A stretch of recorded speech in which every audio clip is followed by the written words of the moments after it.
ফুলছড়িতে আগুনে ক্ষতিগ্রস্ত পরিবারের পাশে তারেক রহমানের পক্ষ থেকে সাহায্য নিয়ে গাইবান্ধা জেলা বিএনপি সহ-সভাপতি ও ফুলছড়ি সাগাটা আসনের মনোনয়ন প্রত্যাশী আলহাজ নাহিদুজ্জামান নিশাদ।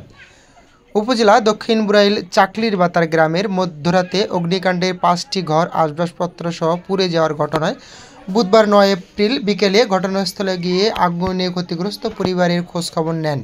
এ সময় ক্ষতিগ্রস্ত পরিবারের মাঝে নগদ অর্থ সহায়তা প্রদান করেন তিনি।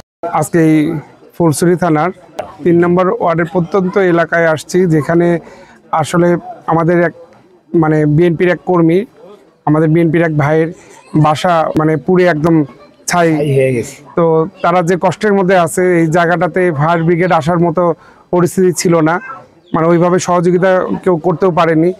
তো সামনের দিনে আমাদেরকে এই জিনিসগুলো দেখতে হবে ইনশাল্লাহ। যদি আমরা আমাদের নেতা দেশে ফিরে আসতে পারে, আমাদের সরকার যদি গঠন হয়, তো এরকম প্রত্যন্ত এলাকায়ও যেন ফায়ার ব্রিগেড আসতে পারে। গরিব মানুষের এইরকম একদম বাড়ি ঘর যেন উজাড় না হয় কোনো ইয়ের কারণে, বিপর্যয়ের কারণে। তো সেই দিকগুলো আমাদের এখন সামনের দিনে দেখতে হবে ইনশাল্লাহ। বিএনপির কর্মী এবং তার বাড়ি অলৌকিকভাবে আর কি পড়া গিয়েছে, বৈশীভূত হয়েছে। আমাদের তারেক রহমানের পক্ষ থেকে এই ফুলছড়ি শাখাটার নমুনি প্রত্যাশী আলহাজ নাহিদুজ্জামান নিশাদ ভাই ওনাকে একটু স্বাভাবিক সহযোগিতা করলেন, যাতে উনি আবার পুনরায় বাড়িঘর দুয়ার করতে পারেন। এই জন্য আমরা ফুলছড়ি বিএনপির পক্ষ থেকে পাশাপাশি আমরা সার্বিক সহযোগিতা করব ইনশাল্লাহ, এবং যাতে উনি পুরো বাড়িঘর নির্মাণ করে সাবেক অবস্থায় ফিরে আসতে পারে। বাড়িঘর দুয়ার পড়া যাওয়ার কারণে আমরা সবাই উপস্থিত হয়েছি। আমরা সহানুভূতি দেখানোর জন্য ওনার কাছে আসছি। তারেক রহমানের পক্ষ থেকে আমাদের সাগাটা ফুলছড়ির নমিনি প্রত্যাশী নাহিদুজ্জামান নিশাদ ভাই তাকে সামান্য কিছু অনুদান দিয়েছেন, উনি যেন পুনরায় আবার বাড়িঘরদের উঠতে পারে, এবং আমরা ফুলছড়ি থানা বিএনপির পক্ষ থেকে ওনাকে সার্বিক সহযোগিতা করবো। উনি অবশ্যই যেন আমাদের সাথে যোগাযোগ করে, আমরা ওনার দেখাশোনা করবো ইনশাল্লাহ।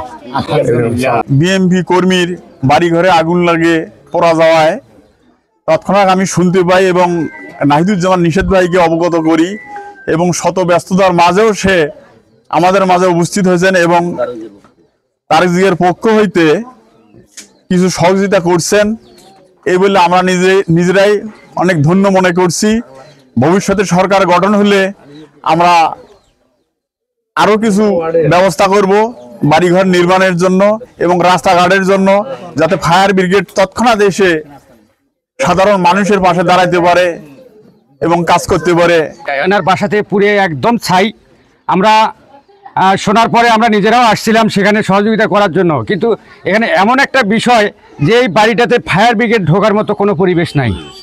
আমি এর আগেও বিগত সময়ে চেয়ারম্যানকে বলছিলাম এই রাস্তাটা সংস্কার করার জন্য, উনি আসলে কর্ণপাত করে নাই। আর আমাদের সরকার যদি আগামীতে সরকার গঠন করে বিএনপি, ইনশাল্লাহ আমরা সর্বপ্রথম কোনো কাজ পাইলে এই বাড়ির রাস্তা আমরা করার জন্য সুপারিশ করবো। জননেতা নাহিদুজ্জামান নিশাদ ভাই আমাদের মাঝে আসছেন, উনি যেটুকু পারেন সহযোগিতা ওনার ইয়েকে করবেন। আমাদের দেশনায়ক জনাব তারেক রহমানের পক্ষ থেকে উনি সহযোগিতা করছেন।